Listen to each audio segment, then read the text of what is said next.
Namaste, everybody. Namaste.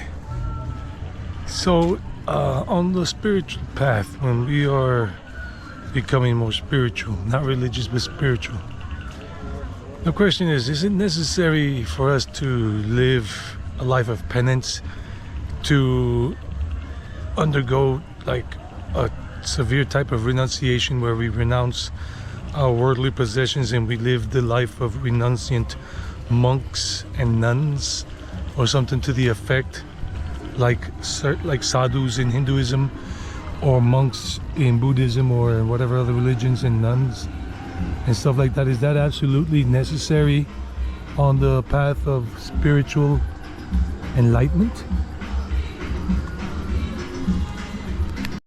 So I find that myself at this time in life in the land of the Buddha, where Siddhartha Gautama was born. I mean, today is called Nepal, but formerly it was a kingdom, part of the area people called Bharat, or whatever, but it was a kingdom in its own right. And Siddhartha Gautama was born into a Hindu family. His mother, his father, and all family members were Hindus. And then, as some of you know the story of Siddhartha Gautama, one of the many Buddhas there have been, not the only Buddha. Buddha means to be totally awakened or enlightened. That's what it means. An enlightened being, an awakened, totally awakened being. And he went through the same questions that a lot of people are going through right now on the spiritual awakening path, or the path of spiritual awakening, that we're waking up. And then he thought that to do penance, to renounce all his worldly possessions and just do like the life of an ascetic was the way.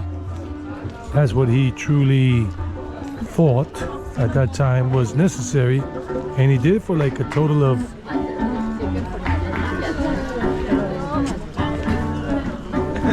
6 or 7 years. 6 or 7 years. And in his meditation in the woods and severe penance and being so like emaciated and all that, he came to a realization at that time that suffering to end suffering was not the way.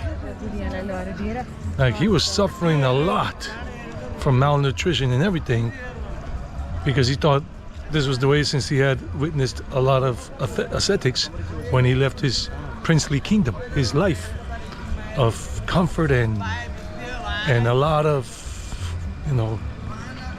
convenience and everything.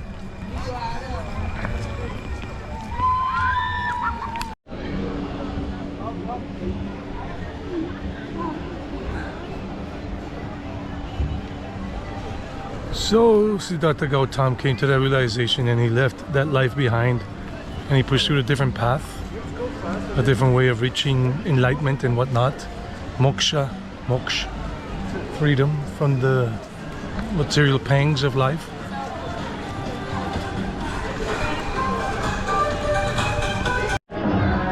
So he realized all of that, and that was it. And then, coming to my story, I did something very similar. Not exactly the same, but not very similar, but somewhere around the lines of renunciation. When I was a Hare Krishna, a bhakti yogi, then the teaching, the philosophy there was you have to renounce, you have to give up material possessions and everything, give it to the guru and blah, blah, blah, blah. At least that's the way they were selling it in Colombia, South America. The ones from the ISKCON line, International Society for Krishna Consciousness. And I remember I just did a lot of seva, a lot of selfless work, charity for the temple and all of that, different kind of activities I was doing without getting paid for it. That's seva.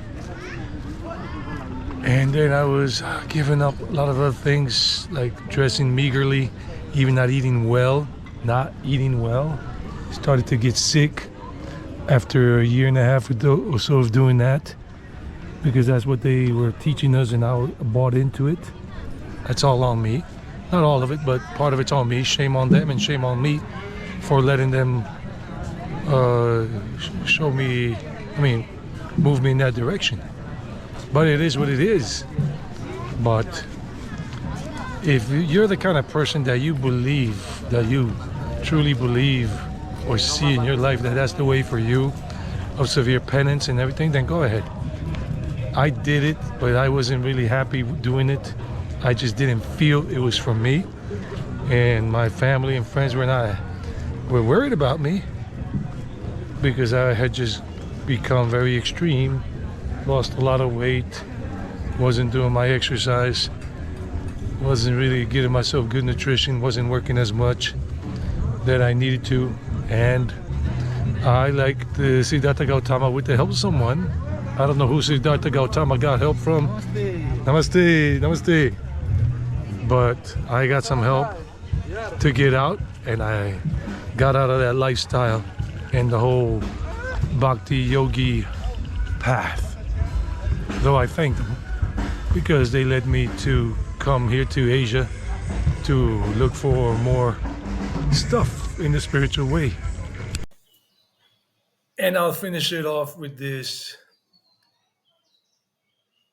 It is your choice on how you want to pursue spiritual life and enlightenment, in terms of being enlightened and seeing everything for what it is. If you want to choose the path of suffering, like you have to do severe penance and everything and give up all your worldly possessions and go live in the forest or in a cave like an ascetic, like a wandering sadhu or whatever, that choice is yours.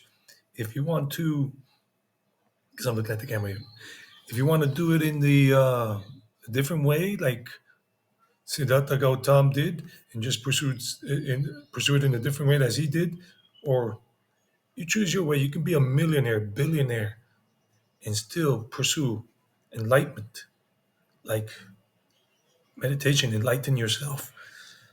Nobody will enlighten you. Only you can enlighten yourself, meaning dispelling the darkness, the ignorance of what is.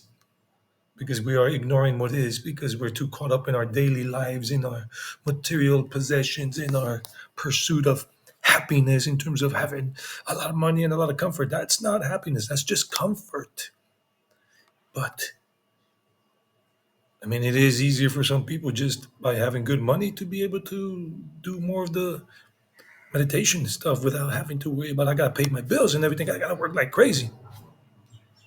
The choice is yours. That's my story.